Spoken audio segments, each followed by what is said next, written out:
Of all the relationships we have with media, you could make a case that television might be the most personal. Aside from the time commitment it takes to consistently watch a show, people smarter than I have also pointed out just how intimate television can be. You're essentially choosing to spend time with characters that you've invited into your own home. If you spend enough time with them, they can begin to feel like a part of your life. But what happens when one of those characters isn't part of your life anymore? If all of a sudden a character you invested so much time into leaves? It's an obstacle that showrunners have had to tackle for decades. When a performer leaves a show, there are typically three avenues to take. They can let the character leave and plow ahead, they can recast them with a different performer and pretend nothing has changed, or they can replace them with a new character. Of all the options, that one has the highest ratio of risk to reward. If you succeed and the audience accepts it, you can breathe new life into a show and extend its lifespan.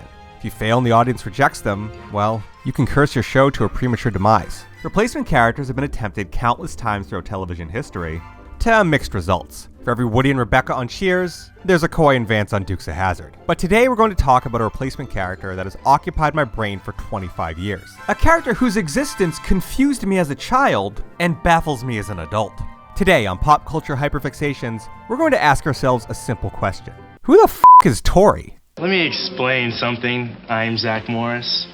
Should I be impressed? Most people are. I'm not. For the five of you who don't probably already know this, Saved by the Bell was a teen sitcom in the late 80s and early 90s that aired Saturday mornings on NBC. The show started off on the Disney Channel as Good Morning Miss Bliss and was set in Indiana, but was canceled after one season. Producer Peter Engel took a few of the Miss Bliss characters, retooled the premise, and moved the show to the fictional Bayside High School in Southern California. And just like that, Saved by the Bell was born. The show followed 6 students and their principal through various schemes, hijinks, and life lessons.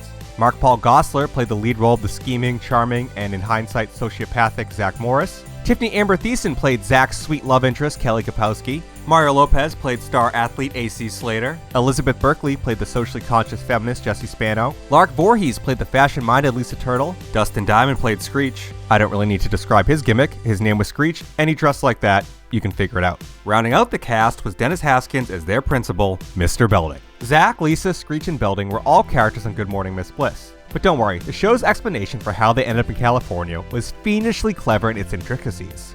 It will shock you how much it never happened. Yeah, they didn't explain it at all. They just Don Drapered us and expected us to move on with our lives. Well, that strategy worked. Nobody cared about the continuity error, and Saved by the Bell became massive. I think it's kind of impossible to overstate just how popular the show became. The merchandise alone was endless. I mean, they had dolls for God's sakes. It's 2025 and the show's popularity still resonates with so many people. A big reason for that was syndication. Even before the show's run ended, it was syndicated all across the country.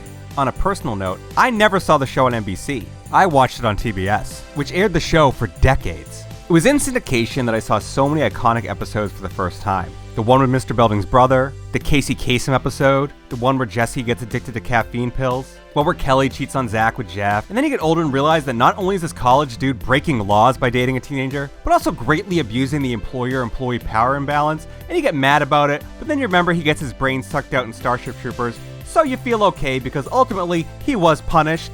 The other Casey Kasem episode, and then the episode where Tori shows up. It starts out like any regular episode. They wake up in the morning, the alarm goes out a warning, and they thought they'd never make it on time. By the time they got their books and they gave themselves a look, and wait a minute, who the hell is Leanna Creel? Well, she's the new girl Tori, and within seconds of her arrival, she's already causing trouble. Zack is aghast that someone has parked their motorcycle in his parking spot and isn't pleased to find out it's the new leather jacket enthusiast transfer student from Chicago. She just got to Bayside and she's already made a powerful enemy she butts heads with at every turn. But uh-oh, now they have to do a project together. It's the one thing they didn't want to happen. Tori's talked into helping Lisa plan what was likely the third dance that week and nearly misses their presentation. Luckily, they improvise their way to an A, and Tori apologizes to Zack and realizes maybe she was wrong about him. He proceeds to tell her to go f*** herself. For whatever reason, Tori has quickly fallen for Zack, even going so far as to dress herself up for the dance in an attempt to catch his interest. Zack doesn't seem to notice what's going on, and by the way, neither did the production staff. How else would you explain that Slater spends the entire sequence in the background dancing with a tree? Zack and Tori do bury the hatchet, but Tori's still left in the friend zone. It was a solid debut, and a nice way to incorporate her into the gang with Lisa, Screech, Slater, Zack, Jesse, and Kelly. Wait, where are Jesse and Kelly? Time out! Let's rewind a little bit to the winter of 1991. After 4 seasons, the decision was made for Saved by the Bell to finally come to an end. The cast was growing up and it seemed like the right time. Despite the success of the show, the cast had always felt like every season might be its last, as the network never gave a clear indication as to how long the show would go for.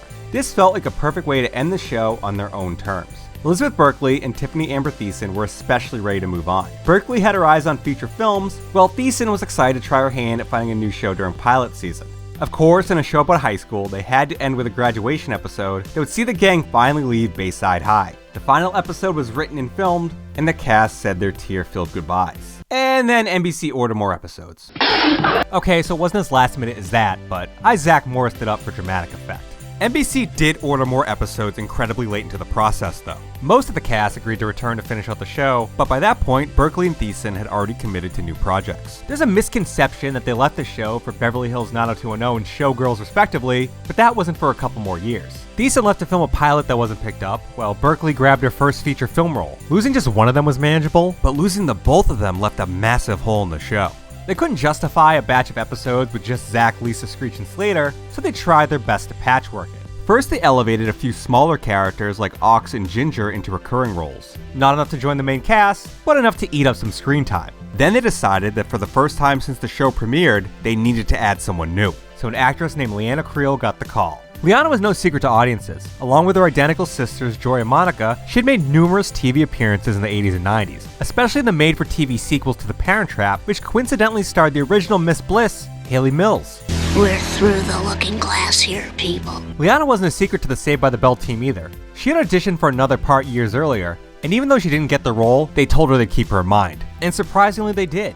By the time they reached out to her to join the cast, Leanna was in her early 20s and studying history at UCLA. She thought she might be a bit too old for the show, but also thought about how much tuition was costing her, and so Tori Scott was born. Tori appeared in 10 episodes of the final season. I think NBC had ordered 13 episodes, but the Saved by the Bell crew padded out with 3 different clip shows. In the span of her 10 episodes, Tori attends 5 dances, beats 3 people in a limbo contest, delivers 1 baby, and is the only girl who ever got Zack Morris to confess to a misdeed by withholding dates from him. Speaking of Zack, I can't believe she went on any dates with him after witnessing this. I want another round of applause for the real star of today's game. The only one who has to be in a wheelchair all the time, Melissa Donahue. Come on, guys. While Tori shared some traits of Kelly and Jesse, her character was not simply an amalgamation of the two. She was a cool biker chick from Chicago who had romantic feelings for Zack, but wasn't afraid to call him out on his crap. In an insane show, most of the time she was the character who most closely resembled an actual human being. I mean, there's a whole episode that starts off with her pointing out how weird it is that they're friends with Screech and yet still so mean to him. Granted, by the end of the episode, they have to have Slater throw a fight to Screech in front of a con man so Screech won't be in love with Tori anymore or something. I don't know, man. It's Saved by the Bell. Which brings me to the question I asked earlier. Now, we know where Elizabeth Berkley and Tiffani Thiessan are, but where are Jesse Spano and Kelly Kapowski? I don't know. Yeah, during the Tori run, they straight up disappear. Not only do they disappear, there isn't even a throwaway line to explain it. The closest thing you get to an acknowledgement that Jesse and Kelly exist is during one of the flashback episodes where Kelly and Jesse both call Zack together on his phone to talk about their summer, and Tori's even in that one, so it technically doesn't count. In the universe of the show, it just didn't matter. When articles came out about the upcoming Saved by the Bell season, they mentioned Tori as a new classmate, and never mentioned that Jesse and Kelly were leaving. In fact, there are these mind-blowing promo photos that show Jesse and Kelly with Tori. Just looking at these feels wrong, but still not as wrong as this clip. Saved by the Bell, the #1 Saturday morning show. #1 on your block. #1 in the world. Don't blame me. And NBC is the only place to find brand new episodes.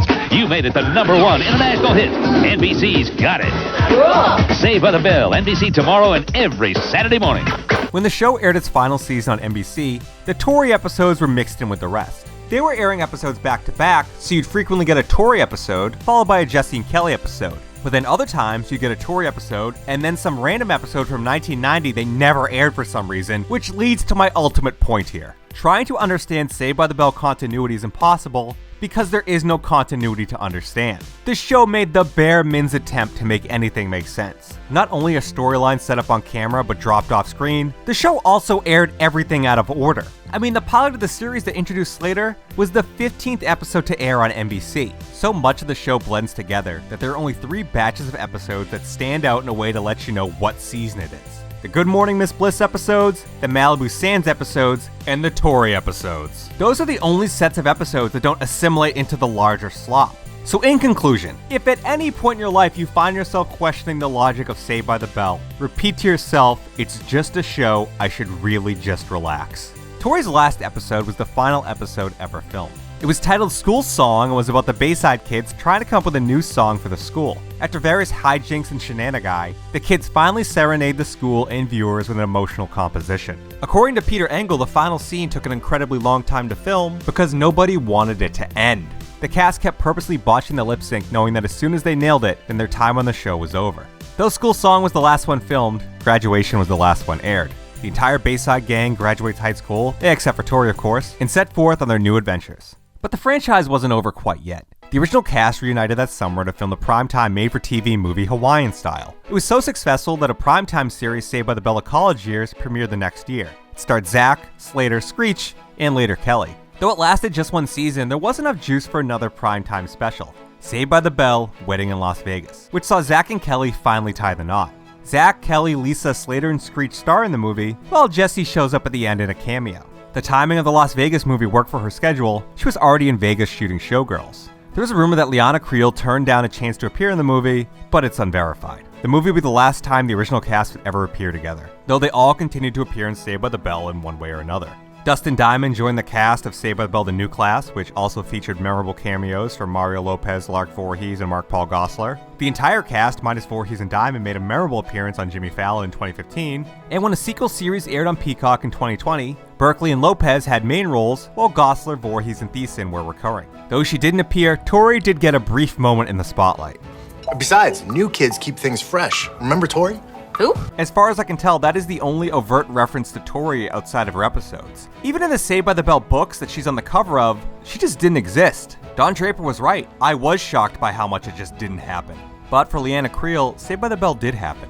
It was on the show watching Peter Engel hustle and bustle, where she realized that maybe her destiny was behind the camera. She phased out of acting and became a producer, helping shepherd cult films like Six String Samurai and But I'm a Cheerleader. She also did some directing, but currently she runs her own production company with her wife. For a long time, she didn't think about Saved by the Bell. She was a bit embarrassed of it. But as the years went on, she dipped her toes in the fandom and was shocked to find out just how much discourse there was about Tori. Now she's embraced her role in the extended Saved by the Bell universe and made appearances at everything from Bayside the Unmusical in New York to a pop-up version of the Max in Los Angeles. In his 2003 book of essays, Sex, Drugs, and Cocoa Puffs, Chuck Klosterman famously wrote of what he called the Tori paradox. I'm paraphrasing, but he argued that the confusing continuity surrounding Tori is one of the most realistic things about the show. How so many of us in our memories combine all our friends into one monolithic group. How we remember everyone being there, even when they clearly weren't. How it all just sort of blends together. Saved by the Bell was such a huge part of so many childhoods, and even though the full gang never appeared on screen together, it's alright, cause they're saved by the, it's alright, cause they're saved by the, it's alright, cause they're saved by the bell. Hey, thanks for watching. I hope you enjoyed it. If you liked the video, hit the like button. If you want to see more, hit subscribe. And let me know in the comments what your favorite Saved by the Bell episode is. Is it a Tori episode? I'm gonna be honest, I've really come around on her while making this video. But let me know what you think.